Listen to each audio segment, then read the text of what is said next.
SSC 27 ব্যাচের যারা student আছো তারা অবশ্যই ইতিমধ্যে জেনে গিয়েছো যে তোমাদের পরীক্ষা আগামী জানুয়ারি মাসের ভিতরেই হবে।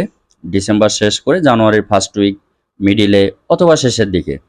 কারণ বর্তমান সরকারের স্টেটমেন্ট অনুযায়ী এই পরীক্ষাটা খুব দ্রুতই হবে এবং আর কখনোই ফেব্রুয়ারি, মার্চ, এপ্রিল এই দিকে আর যাবে না। তো সেক্ষেত্রে সময়টা খুবই কম, মাত্র আর 6 থেকে 7 মাস আছে। এই 6-7 মাসের ভিতরে তোমার নিজেকে অবশ্যই ঝালিয়ে নিতে হবে। সেক্ষেত্রে যারা সায়েন্সের স্টুডেন্ট আছো তারা অবশ্যই ফিজিক্স, কেমিস্ট্রি, ম্যাথ, বায়োলজি এই জিনিসগুলো বা এই সাবজেক্টগুলোর ভিতরে প্রত্যেকটা টপিকস তোমাদেরকে ধরে ধরে পড়তে হবে। আর যেহেতু সময় কম, সেহেতু আসলে আর হেলাফেলায় সময় না কাটিয়ে খুব দ্রুত তোমাকে সিদ্ধান্ত নিতে হবে যে কোন কোন টপিকসগুলো তোমার শেষ হয়নি, কোন কোন টপিকসগুলো তুমি এখনো দুর্বলতা আছো।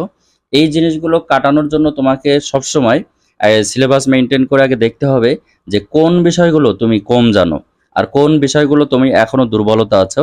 তো সেই ক্ষেত্রে এই আগে টপিকসগুলো তোমাকে আগে সিলেক্ট করতে হবে যে কঠিন কোনগুলো আছে, কোনগুলো তোমার এখনো করা হয়নি, সেইগুলো অনুযায়ী তোমাকে এই কয়েক মাসের ভিতরে অনেক হার্ড অ্যান্ড সোল প্র্যাকটিস করতে হবে।